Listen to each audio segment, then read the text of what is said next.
এখানে দেখা যাচ্ছে হেফাজত কর্মীরা পুলিশ সদস্যদেরকে চরম যত্নে সেবা করতেছে।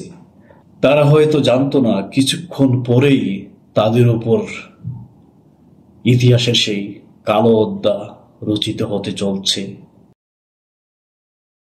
2013 সাল 5 মে মধ্যরাতে হেফাজত কর্মীদের উপরে যে নির্মম হত্যাযজ্ঞ চালানো হয়েছিল, এখানে শুধু পুলিশ, র্যাব, বিজিবি অংশগ্রহণ করে নাই। এখানে আওয়ামী লীগের বড় বড় নেতাকর্মীরা উপস্থিত ছিল, সরাসরি উপস্থিত ছিল।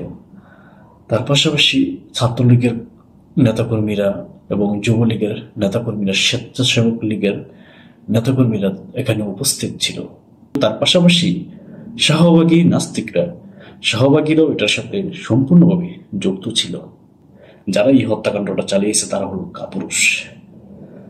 তারা আলোর মধ্যে মুখোমুখি লড়াই করতে ভয় পায়, সেই কারণে তারা পুরো এলাকার আলো নিভিয়ে ঘুমন্ত মানুষগুলাকে হঠাৎ বিকট শব্দ দ্বারা জাগিয়ে সরাসরি গুলি করে হত্যা করিয়েছে। চারদিক থেকে যখন গুলি বর্ষণ করে আইন শৃঙ্খলা বাহিনী এবং আওয়ামী লীগের নেতাকর্মীরা গুলি করে আসতেছিল, তখন জীবন বাঁচানোর জন্য মানুষ এদিক সেদিক ছোটাছুটি করেছে।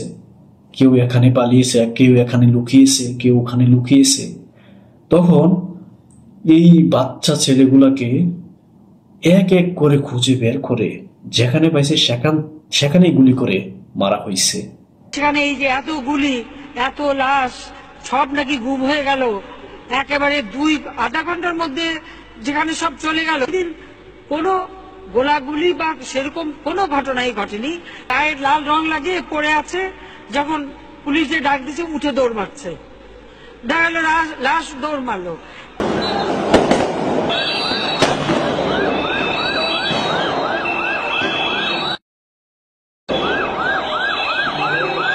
সারা রাত হেফাজত কর্মীদের গণহত্যা চালিয়ে আইন শৃঙ্খলা বাহিনী, স্বেচ্ছাসেবক লীগ, আওয়ামী লীগ, ছাত্রলীগ, নাস্তিক শাহবাগীরা সবাই বিশ্রামে চলে গেল। আর সংসদে আরেক নির্লজ্জ এসে কি বললো শুনতে পাইলেন? গায়ে লাল রং মেখে শুয়ে আছে, পুলিশে ধরছে, উঠে দৌড় দিছে। কতটা নিচু জাতের মানুষ হলে এরকম কথা বলতে পারে? তখন কিন্তু গভীর রাত। হেফাজত কর্মীরা অনেকেই বলতে প্রায় 90% কর্মীরাই তখন ঘুমিয়ে ছিল, ঘুমন্ত অবস্থায়।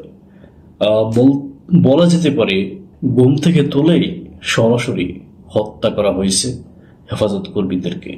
তো 15 বছর যারা শাসনের নামে আমাদেরকে শোষণ করেছে, বিনা কারণে হত্যা করেছে, গুম করেছে, খুন করেছে, তাদের সবাইকে এক এক করে ধরে বিচারের আওতায় আনতে হবে এবং যার যে শাস্তি প্রাপ্য তাকে তাই দিতে হবে।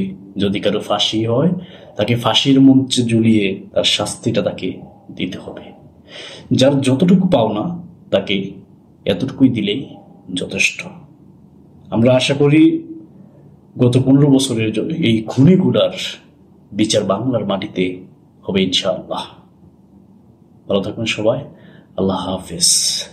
আর 5 মে যারা শহীদ হয়েছেন তাদের জন্য আমরা সবাই দোয়া করব, তাদের যেন আল্লাহ শহীদ মর্যাদা দান করুন। আমিন।